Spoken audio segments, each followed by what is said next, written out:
잠언. 잠언이라는 말은 보통 지혜가 담긴 짧고 현명한 격언을 의미하는데 이 책은 이러한 글로 가득합니다. 그중 대부분은 이 책의 중앙인 10장에서 29장에 있지만 사실 잠언에는 훨씬 더 많은 것들이 기록되어 있죠. 특히 초반에 1장부터 9장, 그리고 결론인 30, 31장의 말이죠. 이 책의 서문은 1장 1절부터 9절이며 무엇보다 먼저 이 책을 솔로몬 왕과 관련짓습니다.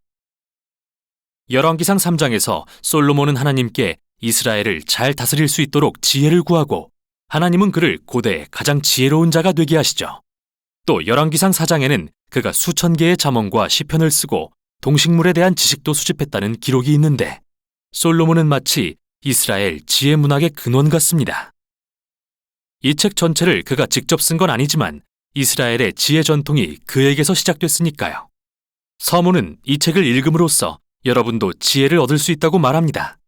우리는 대부분 지혜라고 하면 지식을 떠올리지만 히브리어로 호크마의 뜻은 단순한 정신적 활동 이상으로 실질적 행동도 가리킵니다. 즉, 기술이나 응용 지식에 가깝죠. 출애굽기 31장에 이스라엘의 예술가와 장인이 호크마를 지니고 있다고 기록된 이유가 바로 이겁니다. 따라서 이 책의 목적은 여러분이 하나님의 세계에서 잘 살기 위한 실질적 기술들을 익히도록 돕는 것이죠. 또한 서문은 또 다른 핵심 주제와 관련이 있는데 바로 여호와를 경외하는 것입니다. 여기서 경외란 두려움이 아닌 하나님에 대해 존경과 외경심을 갖고 우주에서 자신의 위치를 깨닫는 것입니다. 즉, 나는 하나님이 아니며 선악과 옳고 그름을 판단하는 주체가 아님을 인지하는 도덕적인 마음가짐입니다. 오히려 하나님 앞에서 자신을 낮춰 하나님이 정의하신 옳고 그름을 인정하는 것이죠. 설령 그게 마음에 들지 않을 때라도요. 이제 서문이 끝나고 본문 첫 부분인 1장부터 9장으로 넘어가는데요. 이 부분에도 짧은 한 줄짜리 격언은 없습니다. 오히려 아버지가 아들에게 주는 10가지 교훈이 담겨 있죠. 지혜의 소리를 듣는 법과 여호와를 경외하며 살아가는 방법을 가르칩니다. 즉, 선을 행하고 진실되며 관대하게 살 때 성공과 평안으로 인도하신다는 것을 말이죠. 또한 아버지는 아들에게 어리석고 악하며 바보 같은 결정을 하지 말라고 경고합니다. 이는 결국 이기심과 교만을 낳고 멸망과 수치로 이끌기 때문이죠. 그러므로 아들은 지혜를 구하고 여호와를 경외하는 것을 인생 최고의 목표로 삼아야 합니다. 그리고 이런 사고방식은 잠언 전체의 도덕적 논리를 구성하고 있죠. 이렇게 아버지의 이 10가지 교훈은 성경의 지혜 문학이 무엇이며 성경의 다른 책들과 어떻게 다른지 단서를 제공합니다. 이 책은 하나님이 지으신 세상에서 잘 사는 법을 탐구하고 있지만 지혜란 모세가 시내 산에서 받았던 율법과는 다르며 하나님이 백성에게 주시는 신성한 음성인 예언과도 다릅니다. 오히려 지혜 문학은 하나님의 백성이 세대를 거치며 쌓은 통찰력으로 하나님과 타인을 존중하며 사는 방법을 가르쳐주죠. 그래서 잠언을 통해 지혜에 대한 인간의 말이 하나님의 말씀과 지혜로 모여지고 이게 1장부터 9장의 또 다른 내용과 연결됩니다. 지혜라는 여인의 시 4편이 있습니다. 여기서 지혜는 여인으로 의인화되는데 그녀는 사람들에게 주목하고 그녀를 찾으라고 소리칩니다. 지혜가 말하길 자신은 우주와 함께 짜여있기 때문에 지혜로운 결정을 하는 사람들은 언제나 그녀를 필요로 한다고 합니다.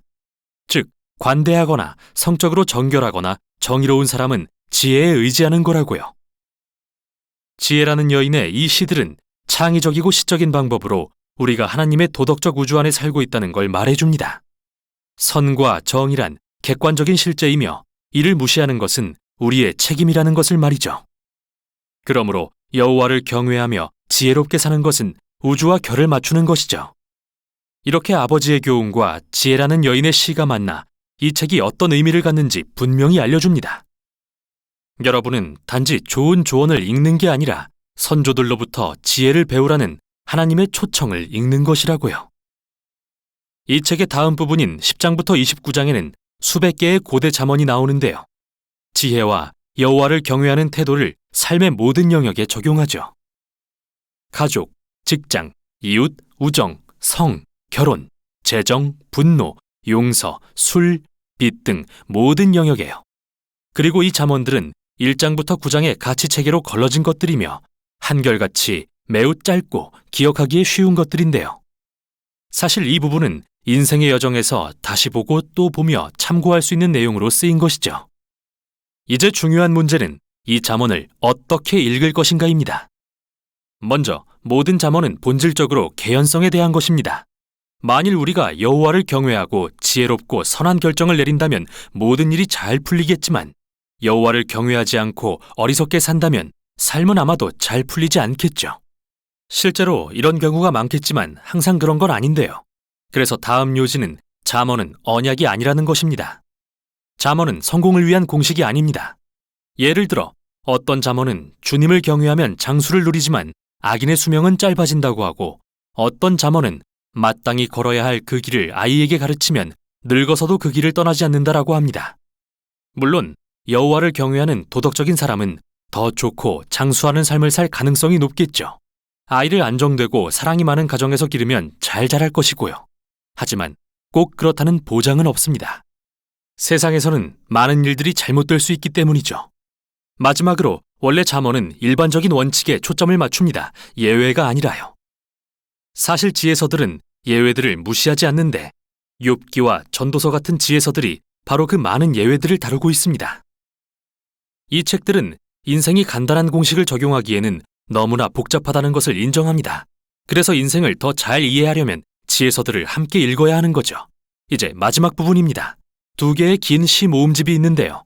첫 번째는 아굴이라는 사람이 쓴 시로서 처음에 그는 스스로 총명과 지식이 없고 하나님의 지혜가 필요하다고 하는데 그 후 하나님의 지혜가 말씀으로 자신에게 주어졌음을 발견합니다. 어떻게 사는 것이 좋은 삶인지 말이죠. 또 아굴은 마치 잠언을 읽는 사람들의 본보기 같습니다. 항상 말씀을 통해 하나님의 지혜를 듣고자 마음을 여는 사람이기 때문이죠. 마지막은 이스라엘 사람이 아닌 르무엘이라는 왕의 시입니다. 그는 자신의 어머니가 가르쳐준 지혜를 전하고 있으며 이는 지혜롭고 공의로운 지도자를 위한 지침서와 같죠. 그 후 마지막은 각 행의 첫 글자가 히브리어 글자 순서로 된 시로서 현숙한 여인의 성품에 대한 이야기인데요. 잠언의 지혜를 따라 살며 하나님의 지혜를 좇는 본보기가 되는 여인을 묘사하고 있습니다. 그녀는 지혜를 실제적인 매일의 삶에 적용하여 일터와 가정 그리고 공동체에서 살아내죠. 이렇게 이 책은 아버지가 아들에게 지혜라는 여인에게 귀 기울이라는 교훈으로 시작해서 어머니가 아들에게 현숙한 여인에 대해 전하는 교훈으로 끝을 맺습니다. 잠언은 삶의 모든 계절을 지나는 모두를 위한 책이며 하나님의 선한 세상에서 지혜롭게 잘 살기 위한 지침서입니다. 이게 바로 잠언이 전하는 내용입니다.